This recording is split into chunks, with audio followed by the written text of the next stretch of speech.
Hello friends, कैसे आप सब। जय श्री कृष्ण। आशा है अच्छे होंगे, खुश होंगे, स्वस्थ होंगे और मकर संक्रांति की आपको हार्दिक शुभकामनाएं। मकर संक्रांति का त्यौहार आज है। आज के दिन लोग दान पुण्य करते हैं, स्नान करते हैं।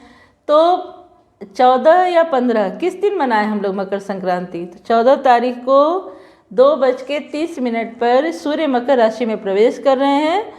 तो ज़्यादातर लोग 14 तारीख को भी मनाएंगे और 15 को भी मनाएंगे, क्योंकि सूर्य जब उत्तरायण हो जाते हैं तो इसके दान पुण्य का बहुत महत्व होता है मित्रों। तो आज हम लोग जानेंगे कि मकर संक्रांति हम लोग क्यों मनाते हैं। कहते हैं कि भगवान सूर्य के पुत्र हैं शनि।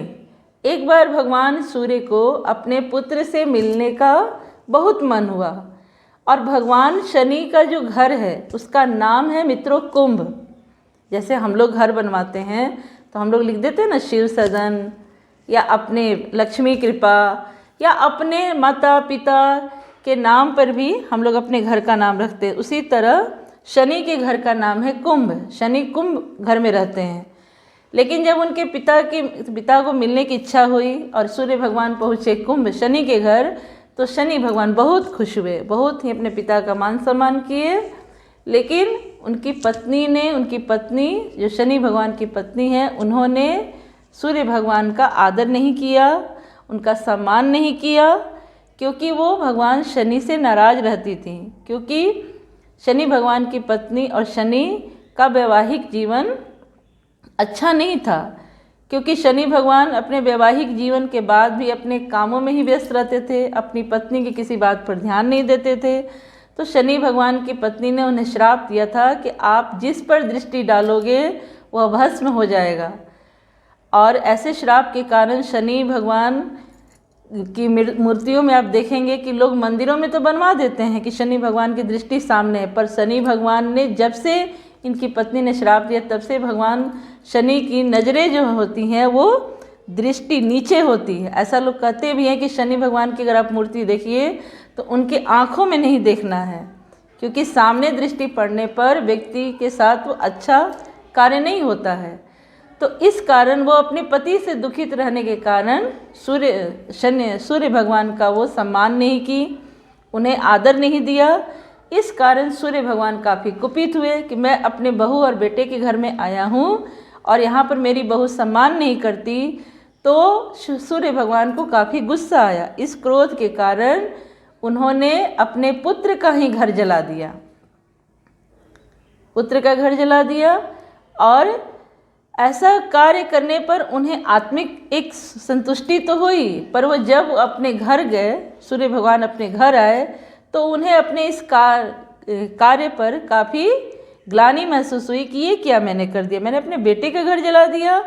तो उन्होंने सोचा कि क्यों ना मैं अपने बेटे का नया घर बनवाऊं। तो जब सूर्य उत्तरायण हुए, यानी कि जब शनि का घर जला था, तब सूर्य दक्षिणायन थे। और जब उन्होंने सोचा तब शनि के घर का नाम उन्होंने नया घर बनाने का सोचा, उस घर का नाम रखा मकर। और ये मकर इसी 14 या 15 जनवरी को मकर राशि में प्रवेश किए, तब शनि के नया घर का निर्माण हुआ। मित्रों, इसलिए ही तो गुड़ और तिल हम लोग दान करते हैं। गुड़ किसका प्रतीक है? सूर्य का प्रतीक है। और तिल किसका प्रतीक है? शनि का प्रतीक है।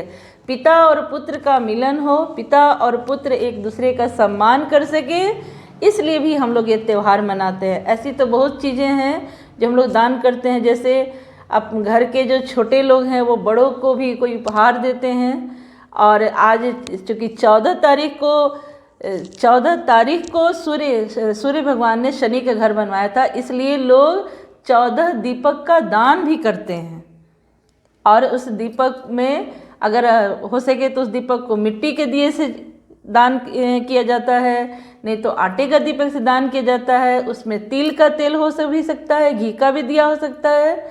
और ऐसे में लोग जब 14 तारीख को ऐसे 14 दीपक का दान करते हैं। तो दान कितनी महत्ता क्यों है? क्योंकि जब हमारा सब कुछ जैसे शनि भगवान का बिगड़ चुका था, ऐसे में ही लोग नहीं चाहते कि हमारे संबंध किसी से बिगड़े और हमारे घर में भी विपत्ति आए, इसलिए दान पुण्य करना भी आज के दिन आवश्यक होता है। मित्रों, जो हम देते हैं वही तो हमें प्राप्त होता है।